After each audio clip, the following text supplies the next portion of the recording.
Good morning, Doug here from the Hundredfold Journey. Thanks for joining us here on this Sundays with Doug, where the Hundredfold Journey is coming alongside of you because we're all on a journey together, and we're giving you the tools and resources to rewire your brain, build new habits, and create a new identity. Because the Hundredfold Journey is about a group of people who are looking to find their true identity, and by doing so, finding God's true identity, because you do have the power to choose. So thanks for joining us. As we cover each week, we talk about the 10 truths, and these are a list of truths that are true for you as they were true for Jesus, as in he was always at the right place at the right time. God had granted him favor in the sight of those around him. So I'm encouraging you, again, some tools in your tool belt to memorize these, apply these, and meditate upon them. We are in the series, I Am the Dwelling Place of God. And the verses that I have assigned to this for you to memorize is 1 Corinthians 3:16. You are God's temple and God's Spirit lives in you. And John 17:22, I've given them the glory you gave me, that they may be one as we are one. So the series is talking about I am the dwelling place of God, and here God declares in his word that we have the Spirit of God living in us. He considers us his temple, and then the glory that shone in the temple, he's given that to us so that we may be one with him. Pretty amazing. Today is our final segment in the dwelling place of God. We're covering the breastplate of the Highpriest, but we've gone through each of the 7 pieces of furniture as we moved up from the outer court to the inner court, which is the holy place, and right into the Holy of Holies. And if you'll remember a few weeks back, the mercy seat, right? The mercy seat is in our heads, between the 2 cherubs, between our cerebrum, and God is right in the middle there. And he says that above the mercy seat, I will meet you there and I will talk with you. So guess what? We are his temple. We are the Holy of Holies. And then we had 2 extra little segments on God and chakras. We covered that last week. And the breastplate of the Highpriest, we're going to cover that today. So if you've missed any of these, you can go on to our website at thehundredfoldjourney.com, or you can go on to YouTube and pull those down as well. So again, part 9, the Highpriest breastplate. Now, the original person who put this together was Katie Menard, so I'm giving her extra credit for doing this. And she has a website where she actually sells the same crystals that are on the breastplate of the Highpriest at a place called Down to Earth Wellness. And you can see the website in the upper right-hand corner. And please visit her website. And if you're interested, you could buy some of these crystals for yourself. So thank you, Katie, for bringing this to us. So again, breastplate of the Highpriest, the symbolism of the crystals used in the breastplate and their meaning. So just like the chakras, each one of the chakras had a symbol and a meaning to them. Each one of these stones, and we'll get into that in just a second, each one of the stones in the breastplate is a symbol and has a meaning behind it. And that's what we're going to be talking about this morning. So first off, very interesting is in Genesis chapter 2, the Bible does talk about crystals, and there are crystals in the Bible, not only on the breastplate, but also here in the garden. And here in Genesis 2:12, it says, the name of the first is Phison. It runs through the entire land. There is gold. The gold of that land is pure. Pearls, Lapis Lazuli are also there. And Lapis Lazuli is a crystal. The name of the second river is Gihon, and it runs through the entire land of Cush. And the third river is the Tigris. And along the east side of Assyria, the fourth river is Euphrates. So basically, it was talking about these 2 rivers that were coming together, and they became one. Isn't that interesting? That a very picture of what we're talking about. The 2 will become one. but anyways, it talks here about crystals and gold and precious stones being part of creation. So here's where the emphasis is going to be on today. And I know the scripture over there, Exodus 28, is really, really small. I'd like to suggest that on your own, you pull up Exodus 28 and you read all of this for yourself. So I'm going to only read the highlights. But on the right-hand side, you can see the high priest and his whole garment, his turban, as well as the breastplate, which basically hangs from his shoulders onto his chest. So this is what the high priest would go in. And if you remember, the high priest was the one that managed the temple. We talked about that we are the dwelling place of God. You know, not only are we the temple, but we're also the high priest. We're the ones that manage our temple, right? There's nobody else that's responsible. It's in your hands, and how you manage your temple is up to you. And you have the power and authority to manage everything, you know, including the chakras, including the 7 pieces of furniture that we talked about, right? The lampstand, the altar of incense, the mercy seat. We are in control. We are responsible because we are the high priest. So all of this is describing who you are, and it describes how God has adorned us, right? He's given us all of these things, and each one of these have symbols. And I bet we could probably do another 4 or 5 studies just based on the garments here, but we're going to focus strictly on the breastplate. So just reading from Exodus 28 over here, have them use gold and blue, purple, and scarlet yarn and fine linen. So everything that this garment was made out of was gold, blue, purple, and scarlet yarn.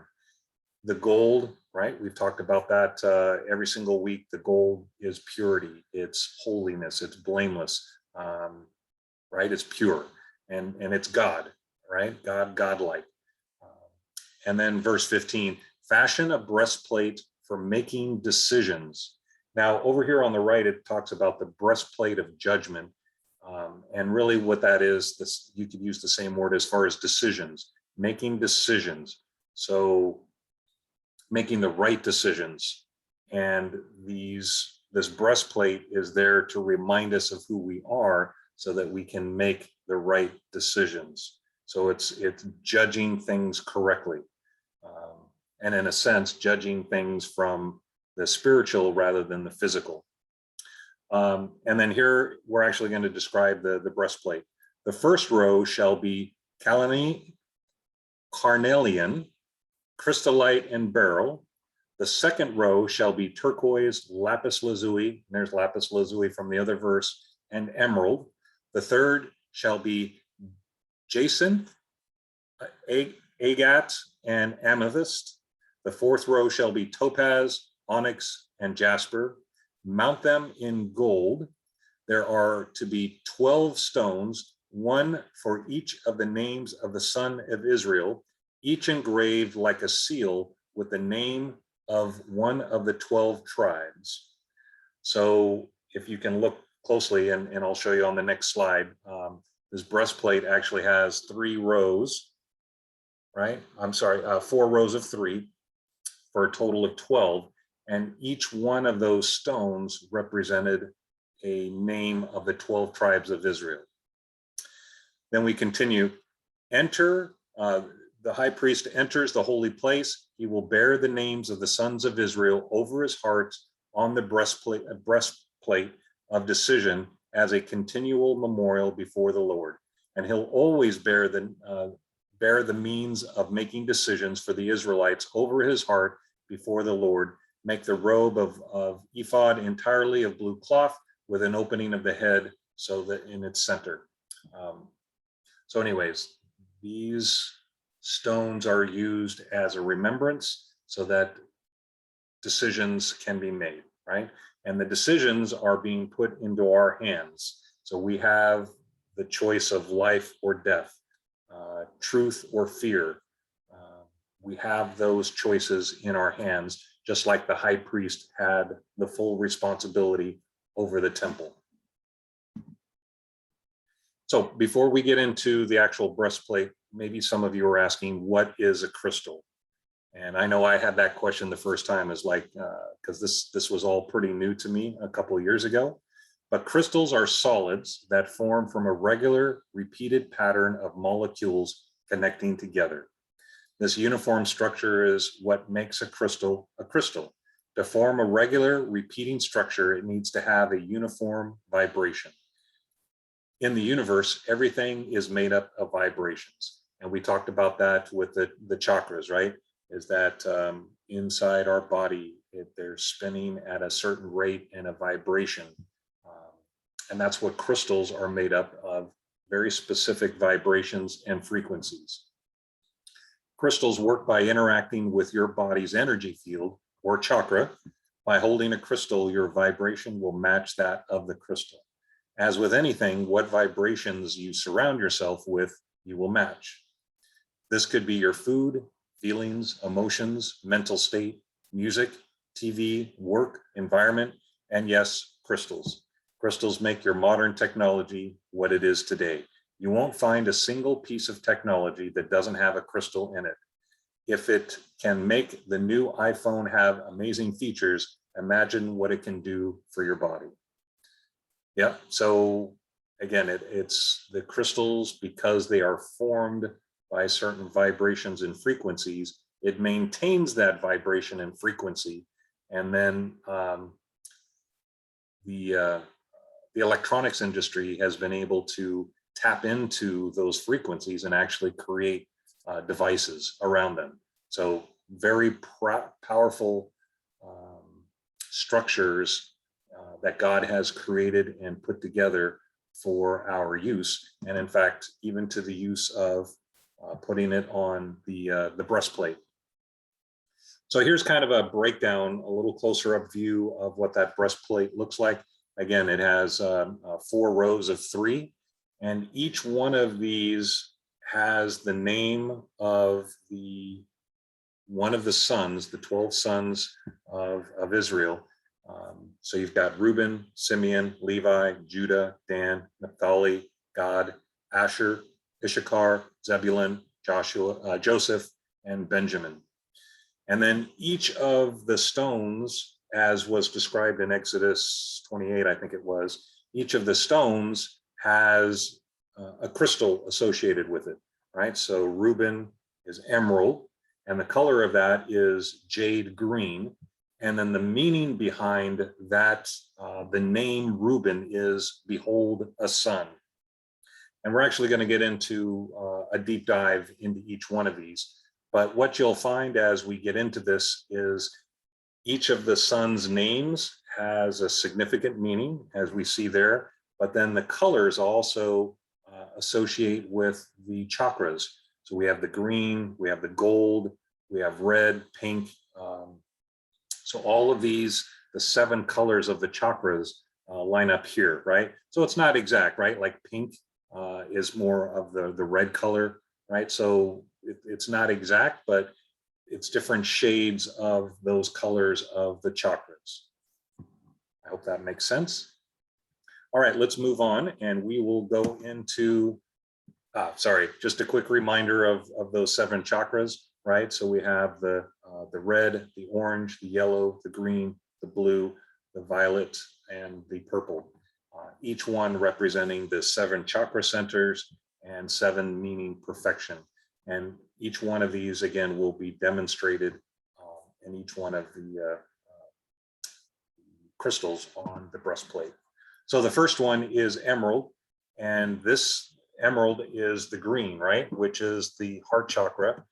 And emerald, it has the frequency of love, basically. It is said that the emerald can reveal true love and brings partners closer together. While the ruby is known as the stone of passionate love, the emerald is known as the stone of faithful, deep, and mature love. The emerald is considered by many as the healing gem for disorders of the body and mind. Many ancient healers believed that wearing or being near an emerald would promote heart wellness. So again, we're combining the green with the heart chakra, right? And I won't read the rest of it there, but so Reuben represents emerald, represents, and the definition of Reuben is behold a son. And so where's the correlation there, right? Behold a son. Who is the son that's being revealed? It's not only Christ and what he did, right? Where he demonstrated his love for us, where he gave himself for us, right? But he's also beholding us as his son. And when we behold the son, what are we seeing? We're seeing love. I mean, it's just, the connection is just amazing. So God is love, pure energy of divine love. God loves us so much that we are his sons and daughters made in his image. This is the most ultimate heart healing crystal. So if you have an emerald, you can hold it in your hand and it will, your vibration, your frequency will match that of the emerald. So they're very powerful. As his creation, and this was a quote that that Rashi had I taught a class back in August of last year, and when she saw this, she mentioned, as his creation, we are a reflection of God himself, and God would not make anything imperfect. Therefore, we are God's perfect reflection, right? So if God created us and he's perfect, then we are perfect. And in Ephesians 1, it tells us that we are perfect and holy and blameless. All right, so that's our first one. So the first emerald is, the first crystal is an emerald, and the son's name associated with it is Reuben, which is behold a son. So the second one, and I hope I'm pronouncing these correctly, so I apologize if I'm not, Citrin, happiness, memory, creativity. So remember, this is yellow, right, which is the solar plexus, which is where our creativity is. Citrin is known as the happy stone. It is known to bring bright energy, success, and prosperity. It attracts wealth, abundance, and joy, ideal for manifesting and achieving goals.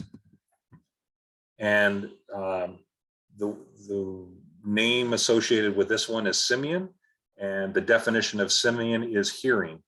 So we listen to our guts, his words, his thoughts, his signs. So we're hearing, following, and fulfilling God's words, directions, and we're following that breadcrumb trail. I haven't talked about the breadcrumb trail for a while, but the breadcrumb trail is us living in rest and looking for the path that gets lit up before us. We're not making the path, it's being lit up for us, and we just follow those breadcrumb trails. But we're listening and we're hearing, and our gut, right, is telling us, yes, follow that breadcrumb trail. That's the right way to go. So that's what Simeon represents. Carnelian. So Carnelian restores vitality and motivation and stimulates creativity. It gives courage, promotes positive life choices, dispels apathy, and motivates for success. Carnelian is useful for overcoming abuse of any kind. It overcomes negative conditioning and encourages steadfastness. Carnelian improves analytic abilities and clarifies perception. It sharpens concentration and dispels mental lethargy. Protects against envy, rage, and resentment. Calms angers, treats depression, banishes emotional negativity, and replaces it with love of life. Carnelian boosts fertility and stimulates sexuality. So again, the idea for these crystals is to change your vibration. So if any of these things are appearing in your life, if you hold or have carnelian around you, it will shift your vibration to match that of the stone. That's how powerful they are. So the stone that is associated with this is Levi, and the name or the definition of him is joined or attached, right? So takes away worry or fear. We do know, we do that by acknowledging the Holy Spirit in us. This crystal allows us to acknowledgement of the union of spirits, ours and God's. So if you think about, some of these issues about perception and clarity and calms anger and treats depression, you think about that when we know we're joined or attached with God, right? We are one with him. then it does bring us peace and takes away worry and fear. So it's amazing how these stones line up, each one, and brings us wisdom so that we can make right decisions. It's not decisions out of fear or worry. It's about decisions about knowing that I'm joined and attached. Sardonyx. This stone is a mixture of onyx and carnelian, so it embodies within it the vibrations of these two energies that meld together to create a new and very helpful stone. If you have been searching for meaning in your life, using this stone may help you to find the answers to your search. Sardonyx has a positive vibration that helps you to attract new friendships. It will improve your close relationships and is good stone to aid to the thinking processes, as it has a strong vibration within the crown and the third eye chakras. Having it within your aura for a long period each day will help you to act decisively and will bolster your power and aid you to build character. Sardonyx. And the tribe name associated with this is Judah. And the definition of Judah is God be praised. So this again aids in finding your meaning of life. The ultimate praise to God is staying true to your path set forth by God. And Judah, interestingly enough, was the tribe that Jesus was born from, the tribe of Judah. This is where all the rulers came, all the kings came from the tribe of Judah. Maybe, that might not be true, but I know King David and Solomon were from the tribe of Judah. And then, of course, Jesus was from the tribe of Judah. And he is the King of Kings and the Lord of Lords. And his name is God be praised. White jade. White jade is a calming, grounding stone that protects the wearer from negative energies. It brings peace, harmony, and luck. White jade is also wonderful in the decision-making process as it blocks distractions, allowing the best results to reveal themselves, which makes it especially useful for children. Physically, white jade assists the body to heal itself, helps with bladder and kidney problems, and eases the pain of arthritis and other joint illnesses, especially in the hips. White jade also helps with the fluid retention, high blood pressure, and imbalances in blood sugar levels. So again, it's the vibration that this crystal emits, and our body picks up on that. The name of the son of the 12 tribes is Dan, and his definition is judge. So it blocks distractions to allow for the best decision making.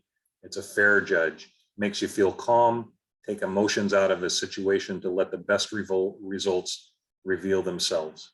So again, amazingly how the stone associated with Dan, who is judge, the name is judge, the Jade Crystal allows us to help us to make the right decision and takes away the emotions out of the situation. So again, seeing how things line up. Amethyst is a master healer crystal and emits a beautiful calming vibration. It is a powerful protection crystal, helping guard against psychic attacks and transmutes negative energy into love. Amethyst helps relieve stress and anxiety and can be uplifting in times of sadness. It helps promote focus and clarity of mind to help you see the bigger picture of situations. All right, so the amethyst, and look at what the color is of amethyst. It is the purple or the violet, which is all up here in the third eye and the crown chakra. And Naphtali is the name of the sun, and it's my wrestling is the name of that. So my struggle releases what no longer serves us, releasing things we struggle with to perform our best. All right. So struggling with making the right decision, and that comes up from our mind as we're thinking through, and releasing that struggle, that there's any separation, that we are one with him. So that's what this crystal represents. And I'm sorry for the pronunciation. Chrysophros.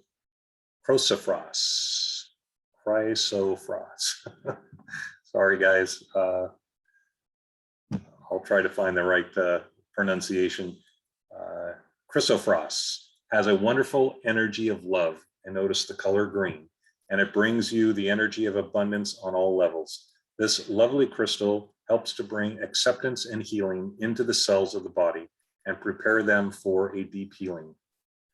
This is a crystal for happiness and helps anyone who needs a lift. It promotes joy, self-acceptance, and independence, as well as forgiveness and compassion towards others. As it promotes joy and happiness, it will assist many who have been finding life difficult to learn more about being happy.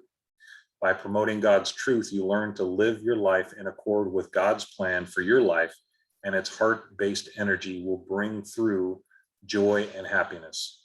You can use these attributes in your life. It brings the gift of nature's growth and may connect you to earth. Crystal phase brings through the energy of God's truth and a sense of justice, with the ability to release energy around and related to ego-based issues from the past. The energy of the crystal is known to emphasize the energy of manifestation, and this vibration may help you manifest money. Interesting, money turns out to be green. Sure, there's some correlation there. So the name of the tribe is Gad, and his definition is good fortune. So obviously, see previous slide, all those properties sounds like good fortune to me, right? And it's green, it's in the heart chakra, and just a good sense of life. This very powerful crystal, chrysoprase. Purple jade. Purple jade offers the experience of knowing one carries essential joy within them and encourages the letting go of self-imposed limitations to allow the abundance of the universe to release that joy. Purple jade helps dispel negative energies and thoughts, allowing the wearer to have a joyful outlook on life, be spontaneous and go with the flow. Purple jade allows the wearer to have an open mind, be non-judgmental, and the stone of discernment. Jade is a symbol of serenity and purity. It signifies wisdom gathered in tranquility. It increases love and nurturing. So again, purple is the crown chakra. Open mind, love, joy. And the name of the tribe is Asher, and the definition of Asher is joy or happy. So again, perfect correlation, letting go of self-imposed limitations to allow the universe to release the joy into ourselves. So just being open to that, because that's who we are. All right, Amazonite. Amazonite helps you to see both sides of a problem or different points of view. It soothes emotional trauma, alleviating worry and fear, dispels negative energy, aggravation, and blockages within the nervous system. Amazonite assists in manifesting universal love. And it's a green stone. Called the stone of courage and the stone of truth, Amazonite empowers one to search the self and discover one's own truths and integrity, and to move beyond fear of judgment or confrontation with others, to live in alignment with those beliefs and values. Calming, soothing, balance. And the tribe associated with this is Issachar, and that definition is man for hire. It calms and soothes energies, be able to speak all your hopes and dreams, and, you know, for example, dream of profession, and a profession is man for hire, right? What is it that you would have me to do? What are my hopes and dreams? And that's what this crystal represents, the frequency and vibration of calm and soothing energy. Peridot. Peridot vibrates with the frequency of increase so that So it is a wonderful stone for manifestation. Of all the good things, including its ability to manifest love and good health, it's known to manifest an increase in the flow of money into your life, alleviates jealousy, resentment, spite, spitefulness, bitterness, irritation, hatred, and greed, reduces stress, anger, and guilt.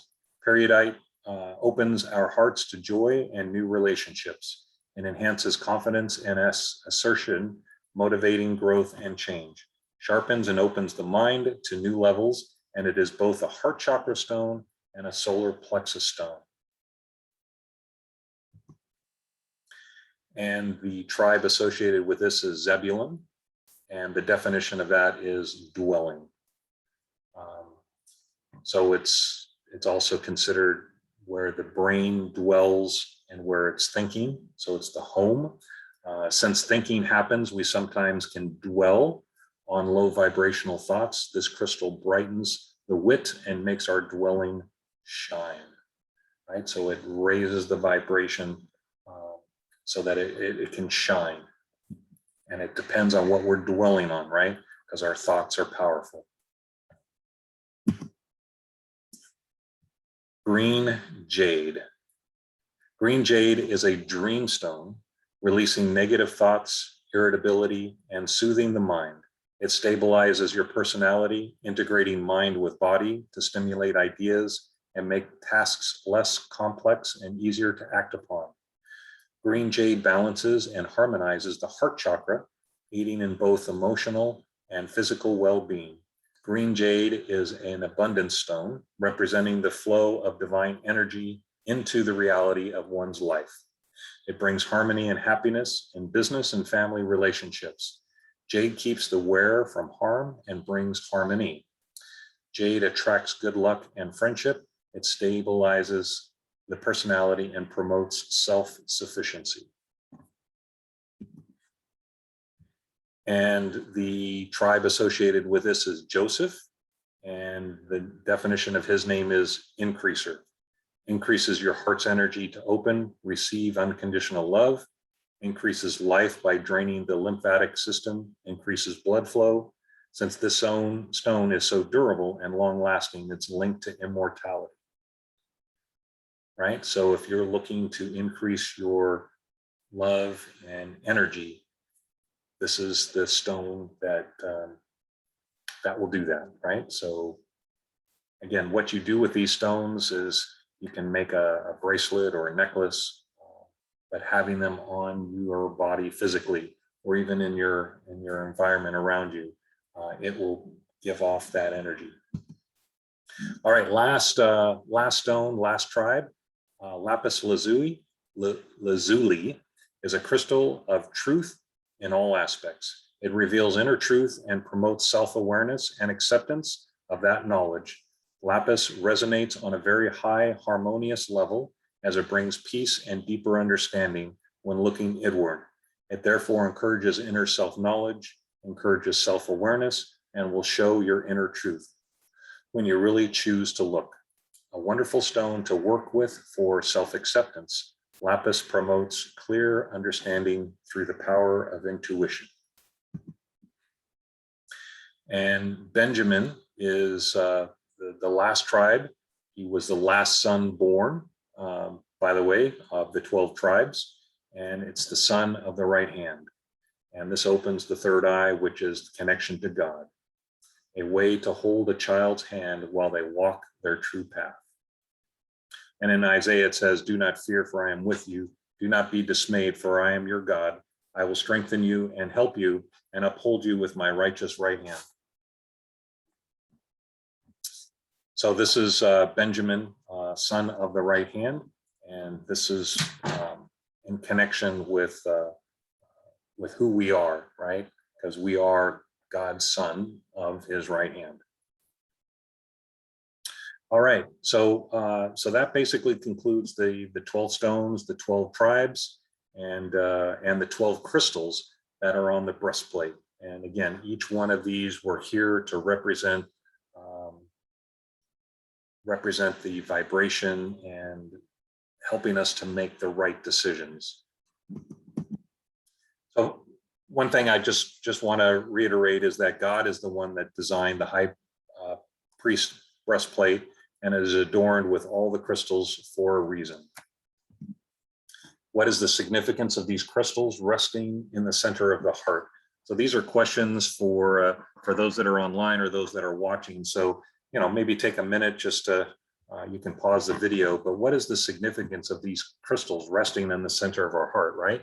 It's right over here, which is where the center of our intuition, our love, and our decision making is in and near the heart. And what we have to remember is that my identity is his identity, right? We are one. We are his dwelling place, and he rests between the two cherubs.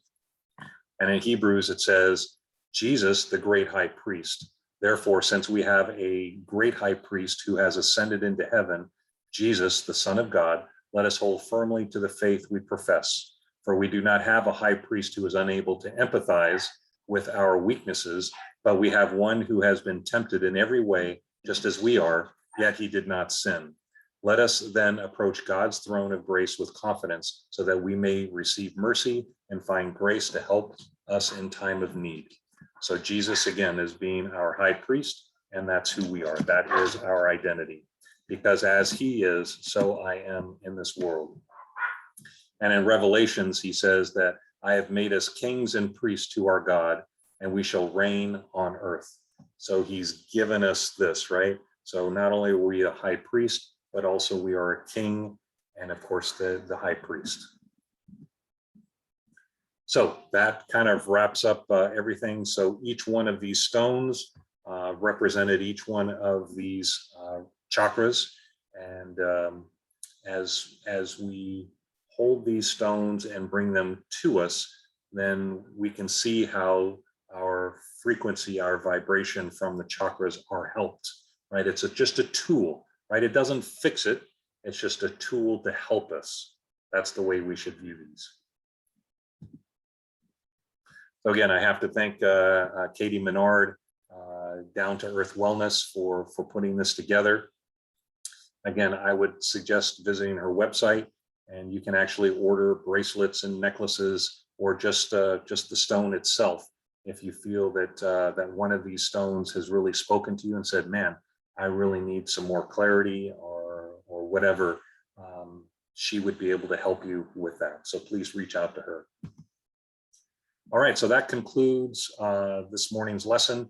As we talk through this each and every week, part of the 100-fold is talking about the 30, 60, and 100-fold and what the differences are, right? So under the 30-fold, as I'm just looking through my physical senses and what I'm hearing and what I'm seeing, these crystal things, this is Eastern religion, and those people don't believe in Christ, so they're going to hell, right? Is this crystal stuff is just not for them. It's just it's too far out there, right? To think that there's a stone or a crystal that vibrates at a certain frequency that can help us and be a tool for us, that goes beyond what they would want to believe. The 60-fold would kind of say, okay, that's not too bad. The spirit is alive and present in me, so this is cool, but it's universal consciousness. Count me on. I mean, I think that this can work with everybody. They wouldn't accept it. The 100-fold, though, the way that I look at this and the way that people from 100-fold would look at it is there's really only one power, one energy, and one body, right? God created these crystals. I didn't make this. I didn't go down to the store and buy this material and make it and say, okay, this is now my crystal and this is now going to fix me. No, this was something that God created long time ago, and we saw it in Genesis chapter 2, and then we see it later with the breastplate, right? And God specifically said, hey, I want 12 stones, I want 12 crystals, and these are what they are. And as we just saw, each one has a frequency, each one has a purpose, and God designed it that way. So why should we fear that? Because there's only one power, one energy, one body. There's nothing else, and I am one with all of that. And that's because I can rest, and just rest in knowing that There's nothing I need to do, just accept it and receive it and use it for a tool to help me in my spiritual growth. But then you have to ask yourself the question, how good is God?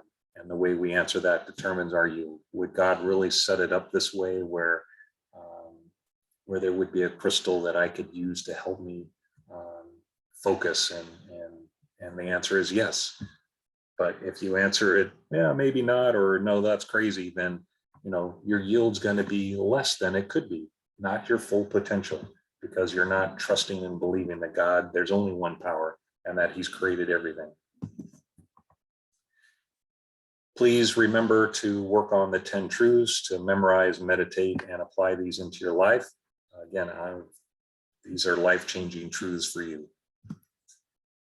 And this concludes, I am the dwelling place of God. So thank you for joining me in this entire series. It's been pretty exciting, very thought-provoking, and eye-opening for me. I mean, I knew this stuff, but then really when you study it and you start teaching it and knowing that I am the mercy seat, I am the Ark of the Covenant, I am the golden lampstand, that these are in me, that I am his dwelling place, just amazing. If you've missed any of that, please go to the YouTube channel or our website, which is the100foldjourney.com. Now, next in our series is we're going to be living from the unseen and what that means. So starting next Sunday, we will be starting with, again, living from the unseen. There is a worksheet associated with this. Call it a homework assignment. So if you go on to the100foldjourney.com, you can pull down the worksheet. There's some verses to take a look at. There's also a daily journal that you can fill out. And the idea there is for you to journal your journey on how to live from the unseen. So again, there's verses to look up and write down, but then there's a daily journal to fill out to help you on this journey. So looking forward to that series next week, Living from the Unseen. Here's our website, the100foldjourney.com, where you can download all of this content. And then, of course, you can always reach out to us on Facebook at the 100-Fold Journey on Facebook. All right, that concludes our study for this morning. Thanks again for joining me, and I look forward to seeing you next week. All right, bye for now.